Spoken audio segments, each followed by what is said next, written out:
వినాయక చవితికి సంబంధించి పోలీస్ తరపున కొన్ని విషయాలు చెప్పదలుచుకున్నాం. ప్రతి ఒక్కరూ కూడా వినాయక చవితి నిర్వహించేటువంటి నిర్వాహకులు ఎవరైతే ఉంటారో వాళ్ళందరూ కూడా తప్పనిసరిగా అనుమతులు తీసుకోవాలి. దానికి ఆన్లైన్లో వెబ్సైట్ లింక్ ఇచ్చున్నాం. ఆ లింక్లో మీరు అప్లై చేసుకుంటే మీరు ఏవైతే అందులో ఉన్నావో వాటన్నిటినీ ఫుల్ఫిల్ చేసి ఇస్తే మీకు వెంటనే అనుమతి ఇవ్వడం జరుగుతుంది. ఈ అనుమతికి సంబంధించి మీరు ఎక్కడా కూడా ఎటువంటి రుసుముని చెల్లించాల్సిన అవసరం లేదు. ఎటువంటి ఫీజు కానీ అది కానీ ఎక్కడా కూడా లేదు. ఎవరికి మీరు కట్టాల్సిన పని కూడా లేదు. ఎవరైనా వచ్చి అనుమతులు ఇప్పిస్తామని మేము మీ దగ్గరకు వచ్చినా కూడా వాళ్ళని నమ్మకండి. ఖచ్చితంగా పోలీసుని కనుక్కుని చేయండి. మా పోలీస్ వారు మీరు పెట్టినటువంటి మండపాల దగ్గరకు వచ్చి అన్ని జాగ్రత్తలు, అక్కడికి వచ్చేటువంటి పౌరులకు సరైనటువంటి జాగ్రత్తలు సేఫ్టీ పరంగా ఉన్నాయా లేదా అనేది చూసి మీకు అనుమతులు అనేవి ఇవ్వడం జరుగుతుంది. ఈ పండగని పూర్తి ప్రశాంతమైనటువంటి వాతావరణంలో పండగకు అవసరమైనటువంటి ఉత్సాహంతో జరుపుకోండి. దీంట్లో భాగంగా ఏవైతే పరిమితులు మేము నిర్దేశించామో వాటిని మించి ఎక్కడా కూడా ఈ సౌండ్స్ని ఉపయోగించకూడదు.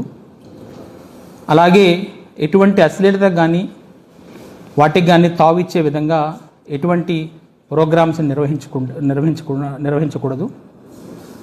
తర్వాత ఇమ్మర్షన్కి వెళుతున్నప్పుడు పోలీసు వారు మీకు ఏదైతే డేటు టైం ఇచ్చుంటారో మీరు నిర్ణయించుకున్న దాంట్లో 2-3 ప్రోగ్రామ్స్ అదే రోజున ఉంటే పోలీసు వారు సూచించినటువంటి టైంకి మీరు అక్కడికి వెళితే మీరు ప్రశాంతంగా ఇమ్మర్షన్ చేసుకునే అవకాశం కూడా ఉంటుంది.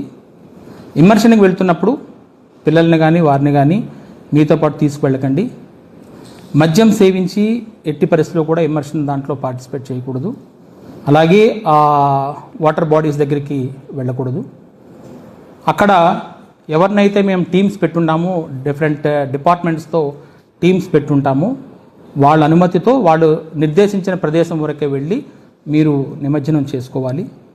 నిమజ్జనం చేస్తున్నప్పుడు కానీ ఈ ఉత్సవాలు నిర్వహిస్తున్నప్పుడు కానీ ఎటువంటి ట్రాఫిక్కి అంతరాయం లేకుండా మీ చుట్టుపక్కల ఉన్నటువంటి ప్రజలకు ఎటువంటి ఇబ్బంది కలగకుండా ప్రశాంతంగా చేసుకోవాలి. వాటిని మీరు గమనించాలని చెప్పి కోరుతున్నాము. మరొక్కసారి మీకు తెలియజేస్తుంది ఏంటంటే ఎవరైనా కూడా రోడ్ల మీద కానీ ఇంకెక్కడైనా కూడా ప్రజలని ఆపి ఎటువంటి రుసుములు వసూలు చేయడం కానీ అవి కానీ చేస్తే కూడా కఠిన చర్యలు తీసుకుంటాం. అటువంటి వాటిని కూడా ఎవరూ చేయొద్దని చెప్తున్నాము. ప్రజలందరికీ కూడా నిర్వాహకులు కూడా మీ తరపున నేను తెలియజేసేది ఏంటంటే ఎక్కడ ఎటువంటి మీరు ఫీజు చెల్లించాల్సిన అవసరం లేదు పోలీస్కి. అలా ఎవరైనా మిమ్మల్ని అడిగి ఉంటే ఇమీడియట్గా మాకు తీసుకురండి, వాళ్ళ మీద మేము చర్యలు తీసుకుంటాము. ఇది గమనించండి. మరొక్కసారి ఈ సౌండ్స్ విషయంలో కానీ ఈ అశ్లీలత విషయంలో కానీ మరొకసారి గమనించి పోలీస్ ఏ విధమైన సూచనలు చేస్తున్నామో వాటికి అనుగుణంగానే ప్రవర్తించాలని కోరుతున్నాము.